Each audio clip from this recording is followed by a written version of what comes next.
chairman is not with us this evening, and neither is Commissioner Ledesma. They had prior engagements. So before we get started, we will ask Commissioner Johannesson to lead us in the pledge. I pledge allegiance to the flag of the United States of America, to the republic for which it stands, one nation, under God, indivisible, with liberty and justice for all. Right. So item 1 is presentations by the public on matters not on the agenda but within the jurisdiction of the commission. I don't have any slips. Is that correct? All right, so there are no slips, so we'll move on. Item 2 is the consideration, or the consent agenda, consideration of approval of the September 4th, 2013 Port Commission meeting Mr. minutes. Villegas, Yes, sir. would you like a report out of closed session? Yes, sir, I would. I'm sorry. All right. The commission met in closed session on 2 matters, initiation of litigation and to discuss real property negotiations with the commission's negotiator. No action was taken on either item. All right, thank you very much. So we have a consent agenda. Item 2. We need approval of the minutes. I have a motion and a second by Commissioner Christoph. Oh, you have to abstain because you weren't here? Okay. So can we do that with 2 members, or do we need to defer? On approval of the minutes, I think we can do it on with 2 members. Okay. We got a motion and a second. So I assume you're good with it? So those of us in favor? Aye. Aye. So motion. I'm going to abstain. An abstention. Thank you very much, Mr. Christoph. All right. So the motion passes. Minutes approved. Moves us on to the regular agenda. Item 3 is consideration of real property lease with R&S Group International. Mr. Top, good evening. Thank you, Mr. Chairman. I'm going to call up a map here that'll show you the lease area, but the proposed lease with R&S International is for 15 acres, shown in red on the aerial photo here. It's west of and outside of the SSA lease footprint. This is a large portion of what we now call Site A. Most recently, it was the proposed site for the West Coast Recycling Project. Prior uses include a concrete recycling yard that was in operation from 2000-2008 timeframe. Prior to that, it was, and this goes back to the inception of the port, it was a log yard.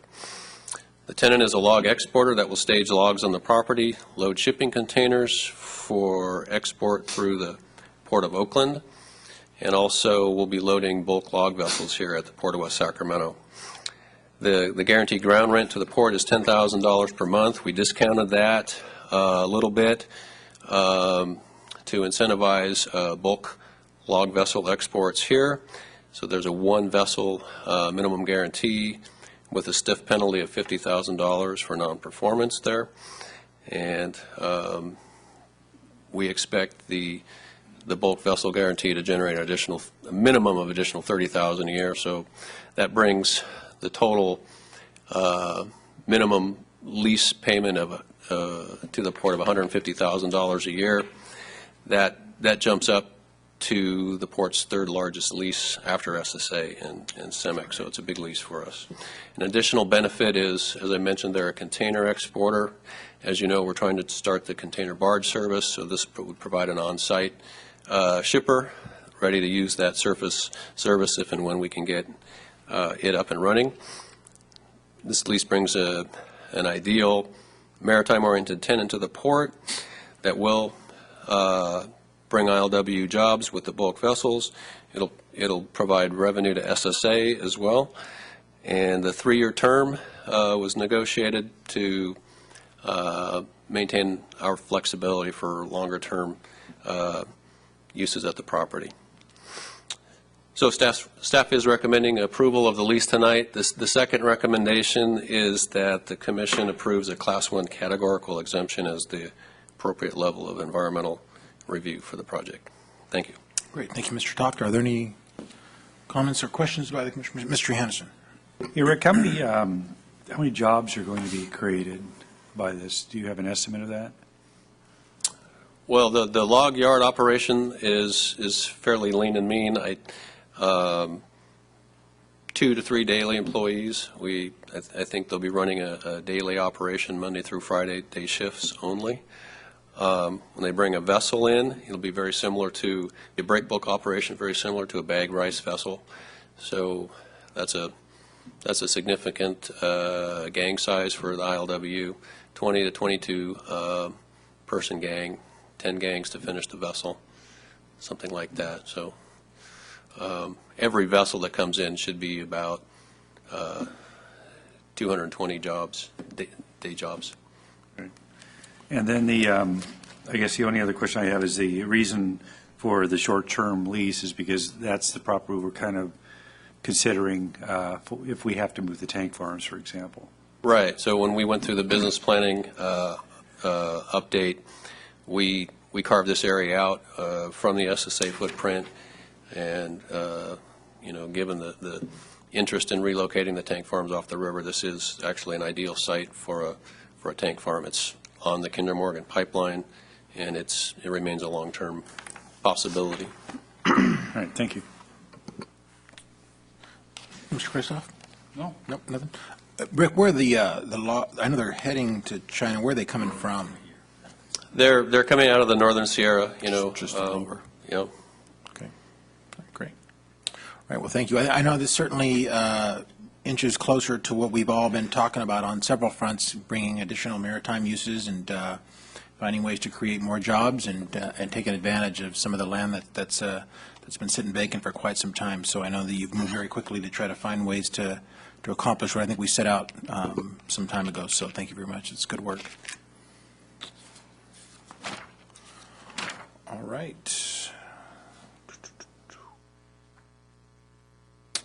We are, and I have no comments to speak on the item, so unless there's anything to add, you're looking for motion? All right, we have a motion and a second. All those. Can I clarify one thing? There was a memo handed out to you on this item. Yeah. Make sure that the motion includes the additional item that's on that memo. That's in the recommended action. Right. Okay, yeah. Right, so the motion stands, second still stands, and so all those in favor signify by saying aye. Aye. Motion carries unanimously with 2 absent. Thank you very much. Good work. Thank you, Rick. Right, item 4 is consideration of a grant-funded rail improvement project.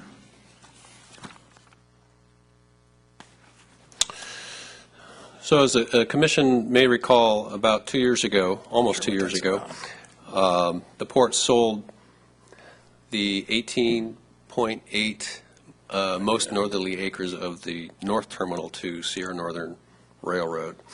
And as part of that purchase and sale agreement, the port retained an easement for a loop track through the property, and we executed a rail improvement agreement with Sierra Northern to construct that project. 2 months later, in March of 2012, the port secured a $1 million grant from the Federal Railroad Administration to fund the loop track project.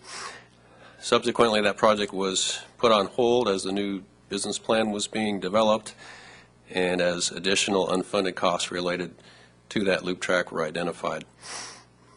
In the last 2 months, facing losing that FRA grant funding and the safety and efficiency improvements that the loop track would have provided to the port, staff has developed an alternative rail project that provides much of the same benefit that the loop track would have provided without the additional costs. And it's a little bright to see here. What do you need me to If we could do? I'm not dim the sure lights a little bit, I can describe the project. But basically, we're moving the loop track was right here. We're moving the project to the west side of Lake Washington. It would be 3 additional spur tracks that would accommodate the same number of rail cars as the loop. The issue with the loop that I mentioned, the additional cost, was that to be a functional loop, we would have had to extend it through the terminal, through the existing paved area of the terminal here, and that we estimated that to be an additional $1 million that we just don't have at this time without a cargo project driving it. So this project is what we came up with to to achieve the same benefit and to capture that grant funding. So the project will improve, as I mentioned, rail safety and switching in the canal, by reducing switching in the canal yard near the residential neighborhood along Stone Boulevard, and it allows Sierra Northern to efficiently serve multiple customers, including Cemex here. What we really like about this project is, from the city's perspective, is that it's a step towards a future west side rail alignment. So a key to the West Side project is getting the existing Westgate yard out of the Bridge District. And that yard serves two functions, really. It's a storage yard and it's an interchange location between the UP and the Sierra Northern. So this project is a step in the right direction by providing the storage capacity here. The interchange and storage functions will likely have to be separated in the future. There's just not a large enough chunk of real estate in the city to accommodate both. So the latest thinking is that the interchange location would be here up along the east bypass levee. So staff has submitted an amended grant application to FRA with no change in the original budget. We're optimistic that this project will be funded, and if the commission approves the concept of the project tonight and the grant is approved by FRA, staff will return to the commission in the near future with two amended agreements with Sierra Northern Railroad. One would be an amended rail improvement agreement, and the second would be an amended operating agreement for your consideration. So that concludes my presentation. I want to point out Dave McGaw with Sierra Northern Railroad is here tonight, and Derek Goodwin with the city. He'd be the project manager for the project, and he's handling the grant application. He's here as well to answer any questions. All right, great. Thank you, Mr. Toft. Are there any questions or comments by the commission? Question. Mr. Christoph. Rick, this, because there isn't a true loop, this isn't just a way to store rail cars, is it? No, it's certainly, as the loop would have provided an opportunity to store rail cars, but we would be extending and providing the ability to land a unit train on. Right now, we have to do it on the Cemex lead, what we call the Cemex lead. So if when Cemex starts generating rail traffic, you have a conflict between the two. So this does provide a parallel track that would allow staging of a unit train parallel to the Cemex lead and allow Sierra Northern to service Cemex. So it does provide additional storage capacity. We would certainly take advantage of that, and we're going to need that in the future as part of the West Side project that we hope to fund someday, to take the storage that's currently going on in the Bridge District and move it out to this location. So if I look at this diagram right, what happens to the cars that get to the far west point of that track? How do they get back east? There are switches that enable I only see one line. movement of the car. Well, there's three. Oh, okay. Yeah, there's Okay. three new Okay. tracks. So there's an existing track into the Cemex facility. This would be three new parallel tracks. Okay. So it gives you that flexibility to utilize those three parallel tracks. All right. Thank you. All right, so you are looking for approval of the grant, yeah, all right. So we're looking for a motion at this point. I'd move to approve the item. All right, so we have a motion and a second. All those in favor signify by saying aye. Aye, motion carries unanimously. Thank you very much again, Rick, good work. With two absent. Item 5 is presentation of the Port Business Plan implementation update. Mr. Lauro. Good evening, Commissioners. This is our now quarterly update of the business plan recommendations. We were doing these monthly up until, I think, the last time we met. And I'm just going to really hit the highlights here. It'll be a brief item, see if you have any questions. On real estate, that's recommendation number 8. In the current quarter, or the first quarter of 13-14, as you saw tonight, we have negotiated 2 leases for the Site A property. One is the RNS International lease. The other would be the ProPac lease. And the significant point here is that with those 2, the port has at least about $168,000 minimum new revenue, new real estate revenue. So that's definitely advancing one of the key recommendations of the business plan. On number 9, on Seaway, you'll have an item next month that will propose a scope of work and potentially a contract to do the mapping and the wetlands delineation that we talked about when we had the workshop on Seaway last time.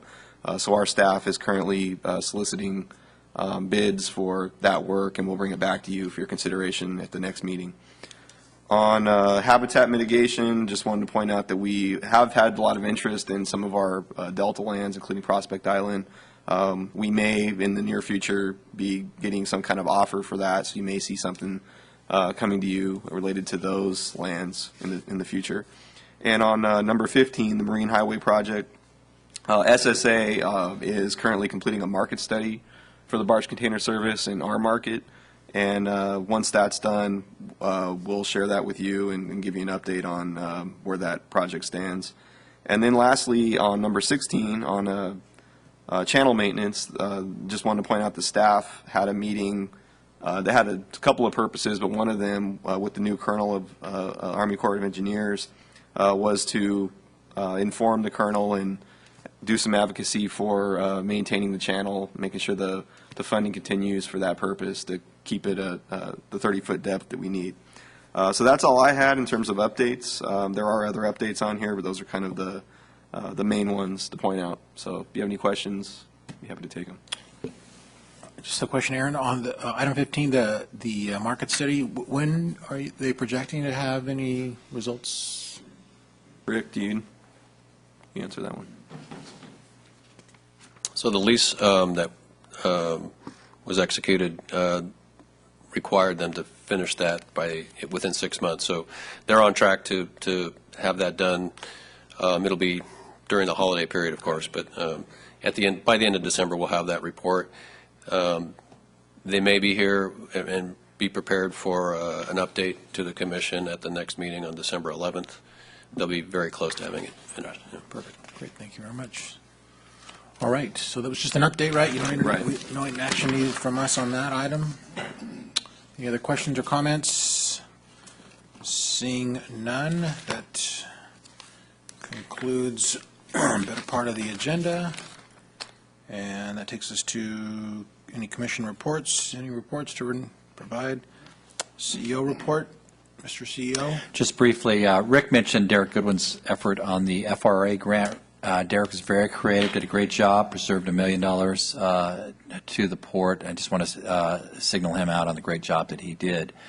Also, Mr. Mitchell advises us that on item 2 on the minutes, that statute would require a majority of the board to take action. So we'd bring these minutes back to the December 11th Port Commission meeting. Good enough. All right, great. Thank you. All right, and port manager report.